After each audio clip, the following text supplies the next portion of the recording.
Teacher അടുത്തതായിട്ട് ഒരു കുട്ടിയെ ഫ്രണ്ടിലേക്ക് കൊണ്ടുവന്ന് ആ ലെസൺ ഒന്ന് വായിപ്പിക്കുകയാണ്. Manu come to the front and read this out aloud. Manu come to the front and read this out aloud. Manu മുമ്പിലേക്ക് വന്നിട്ട് ഈ ലെസൺ ഒന്ന് അല്ലെങ്കിൽ ഈ ചാപ്റ്റർ ഒന്ന് നന്നായിട്ട് ഉറക്കെ വായിക്കാൻ പറയാണ്. Manu come to the front and read this out aloud. ആ ലെസൺ കഴിഞ്ഞതിന് ശേഷം കുട്ടികളെ കൊണ്ട് വായിപ്പിക്കുകയൊക്കെ ചെയ്തതിന് ശേഷം ടീച്ചർ ചോദിക്കുകയാണ്, നിങ്ങൾക്ക് ഈ ലെസൺ ഒക്കെ നന്നായിട്ട് മനസ്സിലായോ, ഇനിയും വീണ്ടും എക്സ്പ്ലെയിൻ ചെയ്യേണ്ട ആവശ്യമുണ്ടോ എന്ന് ചോദിക്കുകയാണ്. അതായത് ഈ ലെസൺ നന്നായിട്ട് മനസ്സിലായോ, അതിൻ്റെ അർത്ഥമൊക്കെ മനസ്സിലായോ, ഈ പാഠത്തിൻ്റെ മോറൽ സ്റ്റോറിയൊക്കെ മനസ്സിലായോ എന്ന് ടീച്ചർ ചോദിക്കുകയാണ്. Did you understand this lesson? Did you understand this chapter? Did you understand this story? Do you want me to explain this again? Do you want me to explain this again? ഞാൻ വീണ്ടും ഇത് ആവർത്തിച്ച് പറഞ്ഞു തരണോ, അതായത് വീണ്ടും ഇതിൻ്റെ അർത്ഥമൊക്കെ പറഞ്ഞു തരണോ എന്ന് ചോദിക്കുകയാണ്. Do you want me to explain this again? വീണ്ടും ഞാൻ ഇത് എക്സ്പ്ലെയിൻ ചെയ്യേണ്ട ആവശ്യമുണ്ടോ എന്ന് ടീച്ചർ ചോദിക്കുകയാണ്. ഇനി നെക്സ്റ്റ് മൺഡേയിൽ ഒരു ക്ലാസ് ടെസ്റ്റ് നടത്തും. അപ്പോൾ എല്ലാവർക്കും പഠിച്ച് തറവായിട്ടുണ്ട് വരണം എന്നാണ് ടീച്ചർ പറയാൻ പോകുന്നത്. നെക്സ്റ്റ് മൺഡേയിൽ നമുക്കൊരു ക്ലാസ് ടെസ്റ്റ് ഉണ്ട് എന്ന് പറയാൻ പോവുകയാണ്. We will have A class test on next Monday. We will have A class test on next Monday.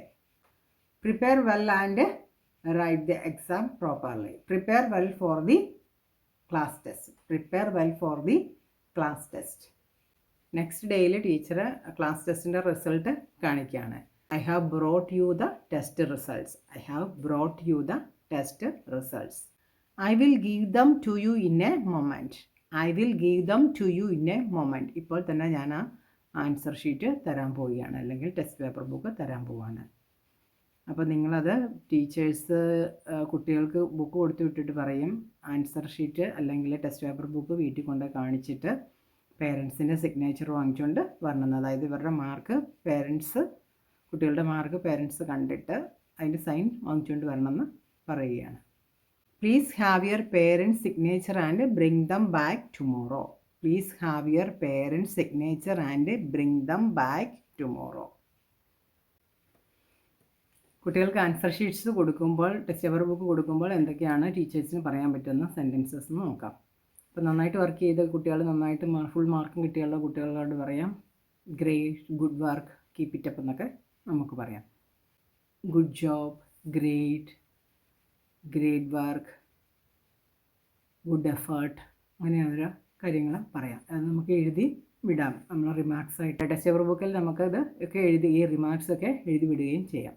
കുറച്ചുകൂടെ ബെറ്റർ ആകാനുള്ളെങ്കിൽ I think you can do better. കുറച്ചുകൂടെ നന്നാകാനുള്ള കുട്ടികളോട് I think you can do better, നിങ്ങൾക്ക് കുറച്ചുകൂടെ better ആക്കാനായിട്ട് പറ്റുമെന്ന് പറയാം. കുറച്ചുകൂടെ ഒരു മാർക്ക് കുറഞ്ഞിട്ടുള്ള കുട്ടികളോട് എങ്ങനെ പറയുന്നത്, അവരെ ഡിസപ്പോയിൻറ്റ് ചെയ്യിപ്പിക്കാതെ അവരെ കുറച്ചുകൂടെ എൻകറേജ് ചെയ്യിപ്പിക്കാൻ വേണ്ടി നമുക്ക് പറയാം I am sure you will do better next time. ഇനി ഒട്ടും മാർക്കില്ലാത്ത കുട്ടികളോട് പറയും sorry Anu, you have to pay more attention next time. നന്നായിട്ട് അറ്റൻഡ് ചെയ്യണം, നന്നായിട്ട് വർക്ക് ചെയ്ത് നന്നായിട്ട് ടെസ്റ്റ് പേപ്പർ എഴുതണമെന്ന് പറയുകയാണ്. ഇനി ടീച്ചർ കുറച്ച് ഇൻസ്ട്രക്ഷൻസ് ഒക്കെ കൊടുക്കുകയാണ്. ഈ പേപ്പർ ആൻസർ ഷീറ്റ് നോക്കിയതിന് ശേഷം കുറച്ച് കുട്ടികളൊക്കെ ക്വസ്റ്റ്യൻ കറക്റ്റായിട്ട് റീഡ് ചെയ്യാതെയും അല്ലാതെ അവർക്ക് അതിൻ്റെ അർത്ഥം മനസ്സിലാക്കാതെയൊക്കെ ആൻസർ എഴുതിയിട്ടുണ്ടായിരിക്കും. അപ്പോൾ അതിന് കുറച്ച് ഇൻസ്ട്രക്ഷൻസ് ഒക്കെ ടീച്ചർ കൊടുക്കുകയാണ്. Please read the questions thoroughly. Please read the questions thoroughly. നന്നായിട്ട് ക്വസ്റ്റ്യൻസ് ഒക്കെ വായിച്ച് മനസ്സിലാക്കണം, അതായത് അർത്ഥം മനസ്സിലായിട്ട് വേണം എഴുതാനായിട്ട്. Please read the questions carefully before answering them. Please check your answer sheets before submitting them. Please check your answers before submitting the answer sheets. Answer ഷീറ്റൊക്കെ കൊടുത്തു കഴിഞ്ഞിട്ട് ഒരു കുട്ടിയോട് തന്നെ ടീച്ചർ പറയുകയാണ്, എനിക്ക് നിന്നോടൊരു കാര്യം പറയാനുണ്ട്, നിന്നോടൊരു കാര്യം ചോദിക്കാനുണ്ട്. അപ്പോൾ അത് ക്ലാസ്സിൽ വെച്ച് ചോദിച്ച് കുട്ടീനെ വിഷമിപ്പിക്കാൻ ടീച്ചർ ആഗ്രഹിക്കുന്നില്ല. അതുകൊണ്ട് കുട്ടിയോട് സ്റ്റാഫ് റൂമിൽ വരാനായിട്ട് ടീച്ചർ ആവശ്യപ്പെടുകയാണ്. Manu, I would like to have a word with you. Manu, I would like to have a word with you പറഞ്ഞാൽ എനിക്ക് നിന്നോടൊരു കാര്യം പറയാനുണ്ട്. Please come to the staff room during the break time. Please come to the staff room during the break. Or please come to the staff room during the lunch break. Class ടീച്ചറാണ്, English teacher. അതുകൊണ്ട് തന്നെ teacher ക്ലാസ്സിലെ കുട്ടികളുടെ ഡിസിപ്ലിനൊക്കെ ശ്രദ്ധിക്കാറുണ്ട്. ചിലർ ഷൂസും സോക്സും ഒന്നും ഇടാതെ സാധാരണ ചപ്പലൊക്കെ ഇട്ടുകൊണ്ട് വരും. അപ്പോൾ അങ്ങനെ ഷൂസ് ഇല്ലാത്തൊരു കുട്ടിയോട് ചോദിക്കുന്നു, അങ്ങനെ അവരുടെ നെയിൽസ് കട്ട് ചെയ്യാത്ത കാര്യങ്ങളൊക്കെ ചോദിക്കും. അങ്ങനെ ക്ലാസ് റൂമിലുള്ള ചെറിയ ചെറിയ കോൺവെർസേഷനാണ് അടുത്ത് പറയാൻ പോകുന്നത്. Where are your shoes? Why didn't you cut your nails? Why didn't you cut your nails?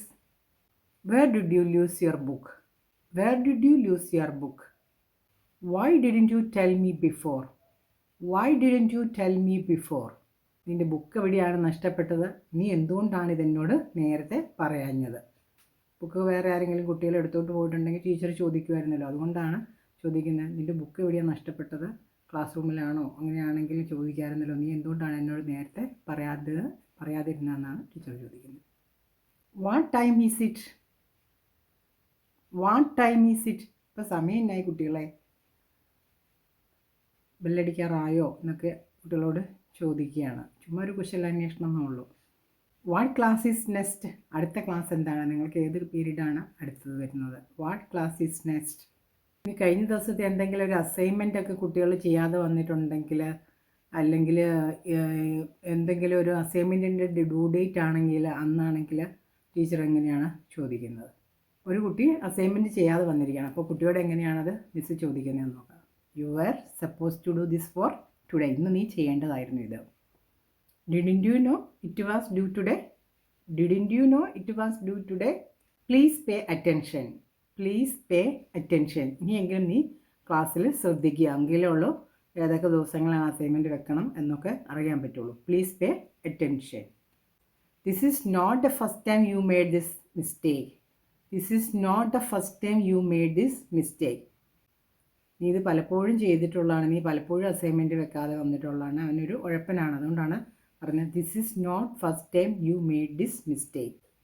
അപ്പോൾ നമ്മുടെ എഡ്യൂക്കേഷൻ സീരീസിലെ ക്ലാസ് റൂം കോൺവെർസേഷൻ ഞാൻ അവസാനിപ്പിക്കുകയാണ്. കാരണം പ്രൈമറിയിലും പ്രീ പ്രൈമറിയിലുമുള്ള ടീച്ചേഴ്സിനും കുട്ടികൾക്കും വേണ്ടി നമ്മളിപ്പോൾ ക്ലാസ് റൂം കോൺവെർസേഷൻ നടത്തി കഴിഞ്ഞു. അതിന് എല്ലാ എല്ലാ ക്ലാസ് റൂം സിറ്റുവേഷൻസിനെയും ക്രോഡീകരിച്ചുകൊണ്ട് 2 പാർട്ടായിട്ട് നമ്മൾ ക്ലാസ് റൂമിലെ കോൺവെർസേഷൻ ക്ലാസ് റൂം ഫ്രേസസും പറഞ്ഞു കഴിഞ്ഞു. ഇനി ഒരു ക്ലാസ് റൂം കോൺവെർസേഷൻ്റെ ആവശ്യമില്ല, കാരണം ഈ സെൻറ്റൻസുകൾ തന്നെ നമുക്ക് കുറച്ചുകൂടി വിപുലീകരിച്ചും കുറച്ചുമൊക്കെ ഏതൊക്കെ ക്ലാസ്സുകൾ വേണോ ആ ടീച്ചേഴ്സിൻ്റെ ഉചിതമായിട്ട് അവർക്ക് ചെയ്യാവുന്നതാണ്. അതുപോലെ തന്നെ ഹൈസ്കൂൾ കുട്ടികൾക്കും അല്ലെങ്കിൽ ഹയർ സെക്കൻഡറിയിലൊക്കെ വരുമ്പോൾ ഈ കമ്മ്യൂണിക്കേഷനൊന്നും അധികം വലിയ കാര്യമായിട്ട് വരുന്നില്ല. കൂടുതലും സബ്ജക്റ്റ് ക്ലാസ് തീർത്തു പോവുകയാണ്, സബ്ജക്റ്റ് എടുത്ത് തീർത്തു പോകണം. അതിനിടയ്ക്ക് ചെറിയ ചെറിയ കമ്മ്യൂണിക്കേഷനൊക്കെയുള്ളൂ വരുന്നുള്ളൂ. അതൊക്കെ എല്ലാ ടീച്ചേഴ്സിനും തന്നെ കൈകാര്യം ചെയ്യാൻ പറ്റുന്നതും അവരൊക്കെ നന്നായിട്ട് കൈകാര്യം ചെയ്യുന്നതാണ്. അപ്പോൾ നമ്മളിനി അവരുടെ ഒരു ക്ലാസ് റൂം കോൺവെർസേഷനിലേക്ക് പോകേണ്ട കാര്യമില്ല. അവർക്ക് മെയിനായിട്ടും കമ്മ്യൂണിക്കേഷൻ കുറവായിരിക്കും. കൂടുതലും ലെക്ചർ മെത്തേഡിലൊക്കെയാണ് ഹയർ സെക്കൻഡറിയിലൊക്കെ ക്ലാസ് എടുക്കുന്നത്. ഹൈസ്കൂളിലാണെങ്കിലും കൂടുതൽ ഇൻട്രാക്ഷനൊന്നും സമയം കിട്ടാറില്ല, സബ്ജക്റ്റ് കംപ്ലീറ്റ് ചെയ്ത് പോർഷൻ കടന്നു പോവുകയാണ്. അപ്പോൾ അങ്ങനെ ഒരു കോൺവെർസേഷൻ ക്ലാസ്സിലേക്ക് ഞാൻ കടക്കുന്നില്ല. അപ്പോൾ ഇനി നമ്മൾ അടുത്ത കോൺവെർസേഷൻ അല്ലെങ്കിൽ സിറ്റുവേഷൻസ് വരുന്നത് കുട്ടികളും തമ്മിലുള്ളതും അല്ലെങ്കിൽ പേരൻസും കുട്ടികളും തമ്മിലുള്ളത്, മദറും ഡോട്ടറും തമ്മിലുള്ള അങ്ങനെ ഉള്ള, അതായത് ലൈഫ് ടൈം സിറ്റുവേഷൻസിനെ കൈകാര്യം ചെയ്യുന്ന കോൺവെർസേഷനുമായിട്ട് നമുക്ക് അടുത്ത ദിവസം വീണ്ടും കാണാമെന്ന് പ്രതീക്ഷിക്കുന്നു. ബൈ.